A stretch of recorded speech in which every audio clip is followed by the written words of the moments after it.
Welcome, guys, to the first episode of Sports Club Podcast. And this is, for those of you who actually know us, this is a podcast for everybody. If you want us to talk about your teams, we'll talk about your teams. But let's talk about the NBA first.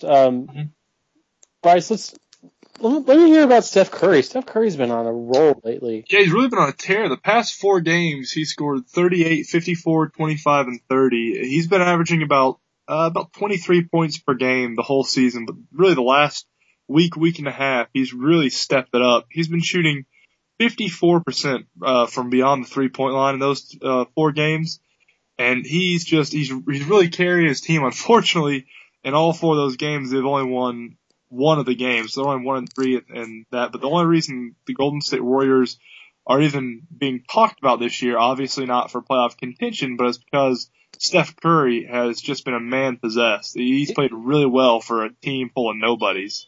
And let's be real, he actually made this comment earlier, or I think I saw this earlier. When you actually get compared to Michael, to LeBron, to Kobe, for points that you can do at Madison Square Garden, you're doing something right. Yeah, so, absolutely. I mean, I think Steph Curry's been fabulous on the boards. From 3-point land. I mean, 54% is impressive. He the other night he had a game where I believe he shot 7 for 11 from beyond the arc. I mean, 11. Pardon me. He shot 7 for 10 against the Pacers last Tuesday, and last Wednesday in Madison Square Garden was the night that he just went off. He had a better 3-point percentage at 84% than he did field goal percentage at 64. Wow. He shot 11 for 13 from beyond the arc. I mean, it's just ridiculous what this kid's doing. But let's talk about another team in the NBA, especially in California. Let's talk about the Lakers. The Lakers have been disappointing all season long. The Lakers actually have spent 61 days with a sub-500 record before last night's victory against the Atlanta Hawks. Hawks. The longest streak in the last 10 years. I mean, 61 days. That's long for the Los Angeles Lakers, especially for a team that has got so much star talent. I mean, when you've got Metta World Peace, Kobe Bryant, Dwight Howard, and Steve Nash on your starting, 4 of your starting 5 are all-stars or have won a ring. Mm-hmm. You can't lose, you think. But this team has been very subpar all season. I agree. Their D has been awful. They've been allowing 101 points a game. Yeah, they're 23rd at the moment in points allowed. I mean, what is it the Lakers are doing wrong? I think they're old. I don't think they're coming together as quickly as the Miami Heat did. And I don't know if the coach is able to harness all that star power. I think they've started to come together since the 25th of January. They're 13-5, and that was coming off a 2-10 stretch. And they just started out the season so atrociously that now they're slowly trying to work themselves back into the playoffs. They're only 2.5 games back with 22 games left. So as bad as they have played, they're still in playoff contention. And I think this is a team that if they can work together, can get that chemistry, and the coach can harness all that star power, I believe they can do some special things. I don't think they can surpass what the Heat are doing right now in the East or what San Antonio is doing currently in the West. But they have a lot of room for improvement, and they have a lot of talent on that team, and they just need to learn how to gel together. That was my next question: is are you gonna, in 22 days, are 22 games left? Are we gonna see the Lakers actually in the playoffs? And if we do see them in the playoffs, are they going to be good enough to beat the San Antonios in a 7-game series? Yeah, I don't think they're going to stand up to San Antonio in a 7-game series. I think they will make the playoffs. They only have not made the playoffs twice in the past 36 years. I mean, that's a crazy, crazy run for one of the most successful franchises in NBA history. I do think they will make the playoffs. I mean, they're only, like I said, 2.5 games back with 22 games left. They're chasing the Houston Rockets and the Utah Jazz at the moment. So, I want to say they're going to make it because they just have a team of superstars, and Kobe Bryant just knows how to get his team in position to win in the playoffs. He does, and last night he scored 30 points, 30-plus points for the 25th time, which is tied for the league lead with Kevin Durant, who has been on a tear also. Let's talk real quickly. I mean, LeBron James, do we really need to say that there's anybody else in the MVP mix other than LeBron right now? Absolutely not. When he went, what was it, 3 or 4 games shooting 70% or better from the field, I mean, that's just indicative of what the whole season has been like for the Miami Heat. It's ridiculous the kind of numbers they've been posting the past few games. I believe they've had, 13 straight wins, I think. Mm-hmm. And I mean, but the thing about it is as good as the Miami Heat have been, San Antonio is right there hanging with them. So it's going to be a terrific race coming down to the end. But yeah, Miami just looks like a team possessed. And for those of you who don't know, Bryce and I are based out of the Atlanta area, and I watched the Miami-Atlanta game a few weeks ago, and watching Atlanta go up by, I think they were up by 11 or 13 at one point going into the fourth quarter, and Miami just coming back, storming back, and just destroying Atlanta. 14 game win streak is what Miami is currently on right now. I mean, they're on a 6 streak, and it's tough to beat. But you know what? 14 games is impressive, but not as impressive as the Chicago Blackhawks are on right now in the NHL. They're currently on a 28 game winning streak, or game streak, with at least a point, which is the second longest all time, tying the 77-78 Habs. And they're 28 games right now, which goes back to last season's last regular season, but it's 22 games to start the season right now without a regulation loss, which is so impressive just simply because they're playing outstanding hockey.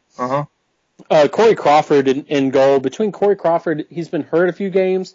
Ray Emery has stepped in. He was actually the third star of the month for the NHL in February. I think he went 7-0 with a sub 2 goals against average, which is just sick.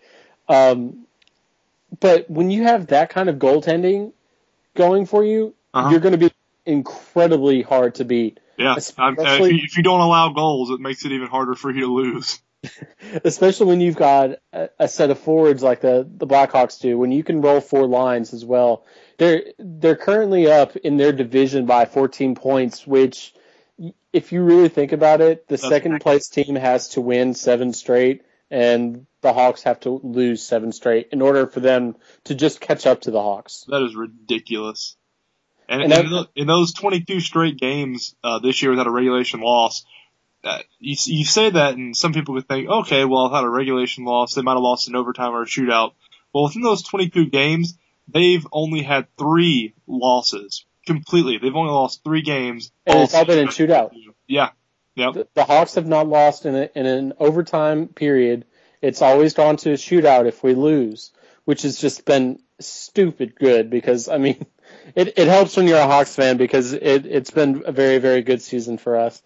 But the other big story in the NHL right now is the possibility of changing the NHL divisions from 6 to 4. And I'm not sure how I feel about this. Yeah, I think they're trying to maybe shake the playoffs up a little bit because it would make it go from divisional playoffs. It would make divisional playoffs and not conference playoffs. And I think it also has to do with a little bit of the travel expenses. I know if they, Winnipeg has been Winnipeg, unfortunately, Winnipeg, unfortunately, since they moved from Atlanta to Winnipeg 2 seasons ago, have been killed just simply because they're all the way almost in the western part of Canada, and they're traveling to southeast teams like Tampa Bay, like Florida, like Carolina, Nashville. Yeah, it's ridiculous. I mean, it's a really, really tough schedule for them, and I think that's what the NHL is trying to do. But it's also taking away old rivalries. I saw a mock look of what the divisions will look like. The Blackhawks and Detroit rivalry, which has been I mean, it's an original six rivalry, which has gone for years and years. Uh-huh. You're going to take that away. You're also going to move Detroit out of the Western Conference and put them into the Eastern Conference, which is just unheard of for, hockey purists. But it's kind of like the same thing we've had with college football the past few years with conference realignments, with, games going away, big historical games going away. It's the same thing with college basketball this year.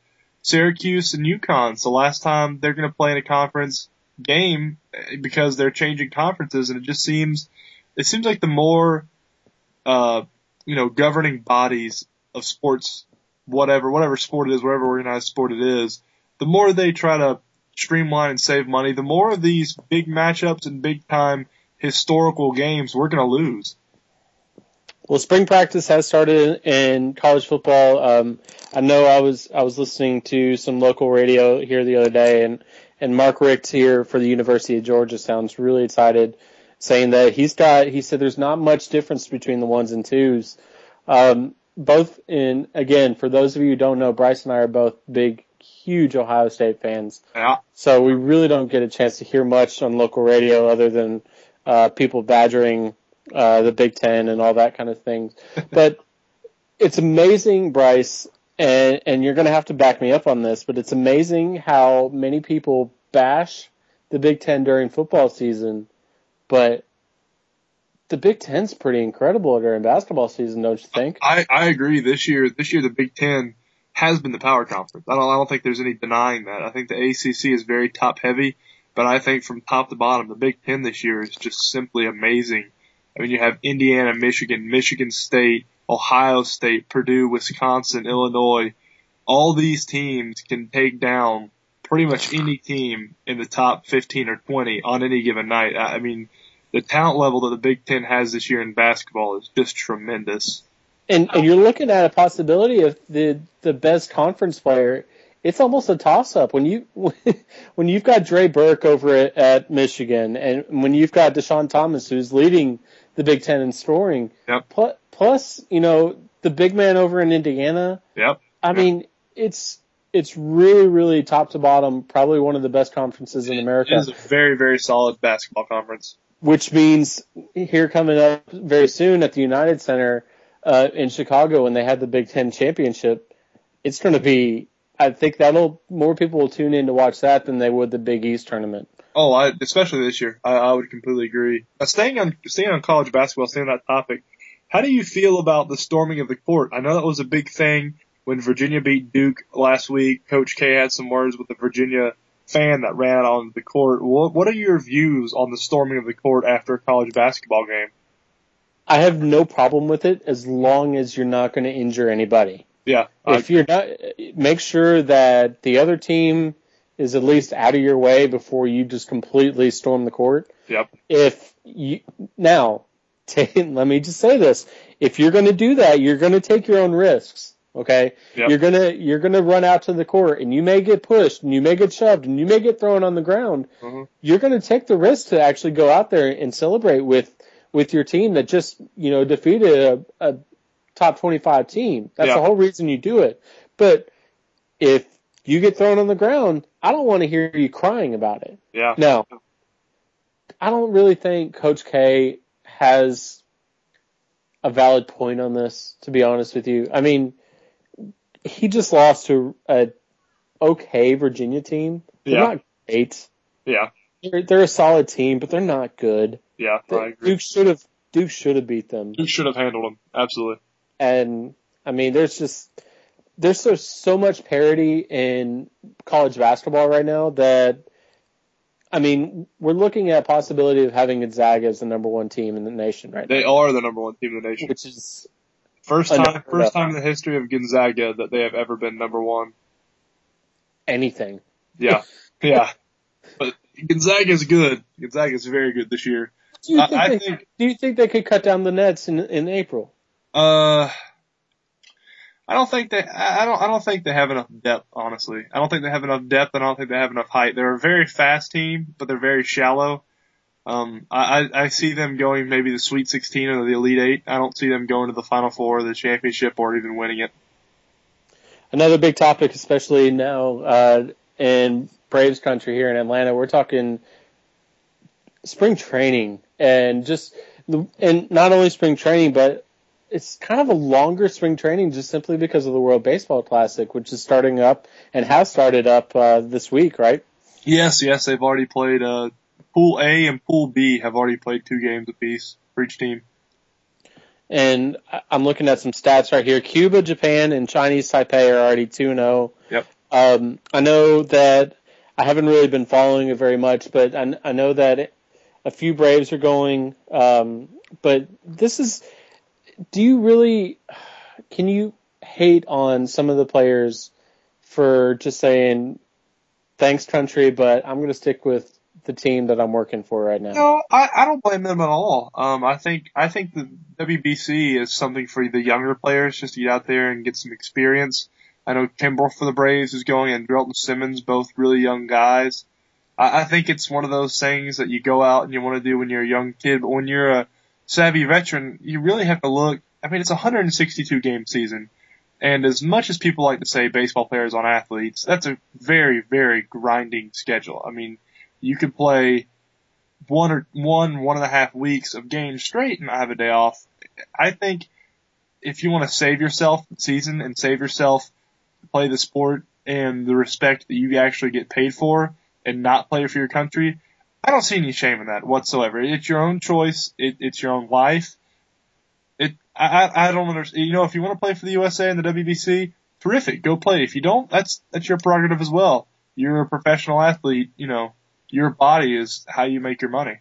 And actually, Chris Medlin for the Atlanta Braves is actually going to be one of the starting 5 or starting 4 for the United States team, but backed out late simply because he was having a son. And his son, I've seen pictures, at Chris Medlin has posted on Twitter several times. His son is cute, man. And I'm not, it's rivaling your son, really, to be honest with you. But hearing some stats from around baseball, I mean, there's a lot of things going on. I mean, the Braves right now are in the middle of the pack, but there's a lot of teams that are just coming out firing. Does spring training really mean that much to you? Because I've actually had a buddy of mine send me a text the other day that was really upset that the Braves were 0-3. And I'm like, dude, it's spring training. It doesn't mean anything. I'm not upset when the Braves lose spring training games. Obviously, I like to see them win. I don't like seeing the Braves lose. What I'm looking for is more of them working on stuff. I like to see the Upton brothers. They're going deep. The Braves have a ton of power in the lineup. It seems like every game we have the run support there. It just seems like the pitching hasn't been there. But also in spring training, when you look at pitchers, I mean, like Huddy's line today when I was listening, he was gone like 4 innings. He had like 80 pitches. I want to say he's given up 2 runs. And that's really not indicative of how he's going to play in the real season, because a lot of the times when the pitchers play, they're trying to get in scenarios and they want to pitch out of scenarios. A lot of times they're also trying to just work on one particular pitch, and they'll keep hammering that pitch, at bat after at bat after at bat, just to try to get it down and try to get it located correctly. The American League East, Bryce, has been very much in the news all offseason with all the moves made. Yeah. The Blue Jays have suddenly come out of the cellar and looked like they have fielded an incredible team, putting together some pitchers. Josh Johnson from the Marlins is now a Blue Jay. Cy Young Award. Oh, yeah. Let me speak properly. There you go. Cy Young Award winner from the Mets. R.A. Dickey is now a Blue Jay. They got Jose Reyes. They picked up Melky Cabrera. Yep. I mean, this team is looking pretty solid. Do you think they're going to have a chance down near the end in September against the Yankees and the Boston Red Sox? I would say yes against the Red Sox. I don't think the Red Sox are going to be very good this year. I don't think they're going to challenge for a playoff position. I do believe the Yankees will win that division just because they're the Yankees and they have a $600 million payroll or whatever it is. But I do believe the Blue Jays will be in the fighting chance for a playoff position. And I mean, as we saw last year with that 1-game playoff, all you need is a chance. And you can get enough firepower or enough spark in that one game to go on. And I do believe the Blue Jays will be battling right down to the last. I don't believe they'll get the division, but they will be in the playoff hunt. Let's talk NFL real quick. Something that I am just so against right now is the fact that Joe Flacco just received a 6-year, $120.6 million contract. Yep. A lot of money. I don't get it. Bryce, you're going to have to explain to me why he got this contract, because I don't get why he got this contract. Well, he got this contract because there was no option B for the Baltimore Ravens.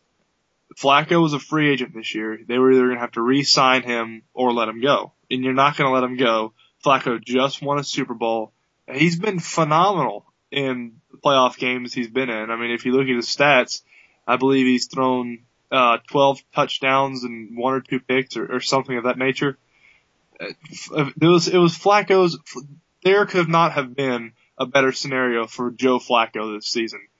He led his team through the playoff despite however much crap they put on Ray Lewis. Ray Lewis was not the reason. It was Joe Flacco that brought that team to the playoffs and then took them to a Super Bowl victory. So nothing could have happened better for Joe Flacco. And for the Baltimore Ravens, I don't necessarily think it's a bad position for them to be in. You have your franchise quarterback now. You put your money and you invest in Flacco and you're going to build your team around Joe Flacco. So I don't think there was an option B for the Baltimore Ravens. You're not going to let a Super Bowl caliber quarterback like that go. Okay. And I know that everything is based, especially in the NFL, that everything is based on the playoffs and what you do in the playoffs. Yeah. But let's just compare stats for a second from Matt Ryan to Joe Flacco. Yeah. I mean, Matt Ryan has had a better regular season statistically than Joe Flacco has in the 5 years that they've both been in the league. Yep. And I would feel really uncomfortable giving Matt Ryan a $120 million contract. Okay, well, Matt Ryan will be a free agent next year. And barring the Falcons restructuring Ryan's, contract this year, if Ryan takes you to the Super Bowl, or takes you to the playoffs and then takes you to the Super Bowl and wins, like Flacco did this year, how comfortable would you be paying him between $100 and $115 million a year for 6 years? I would feel a little bit more comfortable between 100 and 115, but nowhere near 120. I think 120 is an extravagant amount of money to pay a quarterback that hasn't really. I mean, I say he hasn't really shown anything, and I know he's won an MVP in the Super Bowl and everything, but I really don't think he's shown much. But he hasn't done that much in the NFL. It's not necessarily what he's shown and what he's done for you. It's what will he do for you in the next 6 seasons, and how much are you set to lose if you let him walk and you pick up somebody else? Okay, but here's my biggest argument, is if you were starting a franchise team right now, and you had the choice between Aaron Rodgers in his prime and Joe Flacco, who would you choose? Well, I don't think Flacco has hit his prime. But I think Flacco now, between Aaron Rodgers. There's multiple quarterbacks that I think that you and I could go through right now. I would take right now Aaron Rodgers, Drew Brees, Tom Brady, Peyton Manning over Joe Flacco right now. I would if I'm starting a franchise, I take only Rodgers over Flacco. No, see, I'm wanting to win now. And I think that these teams would win. Granted, I think that Joe Flacco can get you there, but you're talking more of a game manager, especially during the regular season. That's all he really does. Yeah, but if you want to talk about, Peyton Manning fails in the playoffs. I know Drew Brees' numbers and I know he's an amazing quarterback, but I just have this little nagging thing in the back of my mind where Drew Brees is short. I just don't like short quarterbacks for whatever reason. I know he's been successful and he's one of the best quarterbacks of our time, but I would never put my money in a short quarterback. And Tom Brady's, he's getting up there in the age. He's getting old. He can still sling it around. He restructured his contract. He's still one of the best. Yeah, he restructured his contract, but he's only making $9 million a year now? I think he changed to a 3-year, $27 million. Yeah, well, when you've played in the season for 16 years and you've made millions upon bajillions of dollars. I don't think money really matters to you anymore. Especially when you're married to Gisele Bündchen. Yeah. But yeah, I think the Flacco contract is going to be really interesting next year when you have Matt Ryan, Tony Romo, and Matt Stafford all come up as free agents, barring they don't get their contracts restructured this year. It's going to be very interesting to see what kind of bar Flacco has set for those three quarterbacks. Obviously, they're not going to get anywhere near Flacco money because none of them have made it to the Super Bowl or won the Super Bowl. None of them have really had any playoff success, but all of them you can think of, they're kind of in that second tier of quarterback in the NFL. I agree. What about the Saints, though, Bryce? You're thinking that the Saints need to dump salary at this point? Yeah, the Saints are in such a bad salary cap position at the moment. I believe they're $25 or $30 million over the salary cap, and they're looking to either cut Jonathan Vilma and Will Smith or restructure their contract. And pretty much restructuring the contract, what it does is it just pushes money back at the end of the contract. And for Jonathan Vilma, that's pretty stupid because he's getting up there in the age. He's only going to have 1 or 2 years left of good. No, that's perfect for him. I mean, if you think about it from the Saints' perspective, most people don't actually play out their contract as it is, right? Well, it's guaranteed money they're pushing back. Oh. It's guaranteed money, and signing bonuses are prorated over every year. So as the Saints are sitting now, in about 2014, they're going to have between $15 and $25 million of dead cap money. It's going to be going to players that have already left that they still owe signing bonuses to, and it's going to be promised money to players that have probably already retired or already moved on. And Go ahead. I was saying the Saints are in a really bad position right now as the salary cap is concerned. And let me make a really quick stat real quick before we let you guys go that regards Joe Flacco. And Bryce, you're going to love this stat because this is your kind of stat. No $100 million NFL contract has ever been paid in full.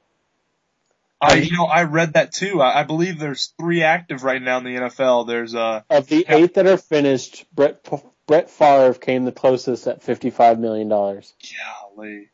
Yeah, it's right now the current $100 million contracts are Adrian Peterson, Calvin Johnson, and Drew Brees, I believe, are right now the players that have $100 million plus contracts in the NFL. So, yeah, we'll see if Flacco earns all of his. I mean, he'll get all of his signing bonus and all of his promise money, but we'll see how much of the other money he gets. But that's it, guys, for the first week of Sports Tubs podcast, and we're going to talk on anything you guys want to talk about.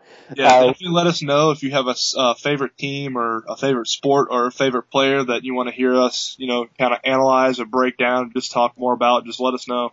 Send us questions via either the YouTube channel that we're going to post on, or actually send us questions via Twitter. My Twitter is at Billy Lindahl, and Bryce's is at Bryce S89. Yep. So if you have questions, tweet us, send us questions there.